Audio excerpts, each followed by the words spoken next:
উত্তরবঙ্গের প্রচার শেষ করে আজ জঙ্গলমহলে প্রচারে মুখ্যমন্ত্রী মমতা বন্দ্যোপাধ্যায় পুরুলিয়া তৃণমূল প্রার্থী শান্তিরাম মাহাতোর হয়ে প্রচার সভা করবেন মমতা বন্দ্যোপাধ্যায়। 25শে মে ভোট রয়েছে পুরুলিয়ায় এবং 2019-এ বিজেপির জেতা এই আসনটি ছিনিয়ে নিতে কার্যত মরিয়া তৃণমূল নেতৃত্ব।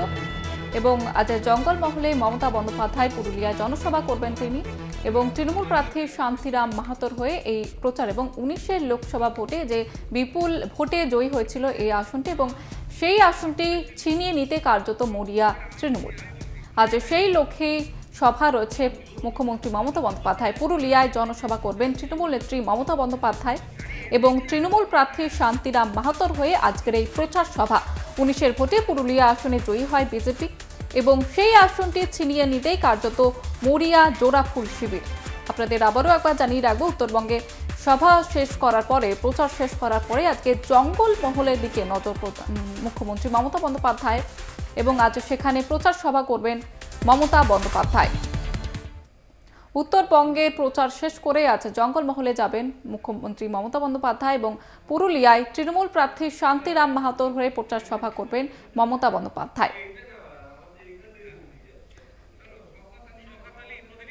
এ বিষয়ে বিস্তারিত জানবো, শওকত আলী রয়েছে আমাদের সঙ্গে টেলিফোন লাইনে। শওকত, প্রস্তুতি কিরকম চোখে পড়ছে?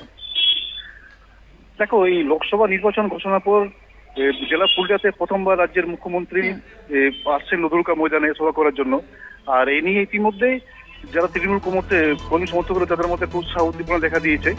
ইতিমধ্যে মানুষ শয়ে শয়ে সেই সভাস্থলে পৌঁছাচ্ছে সেখানে। আর যেটা কথা রয়েছে যে 11টার মধ্যে সে সভা শুরু হয়ে যাবে। আর সে নিয়ে প্রস্তুতি প্রায় তুঙ্গে রয়েছে জেলাতে। একেবারে ধন্যবাদ জানাবো শওকত।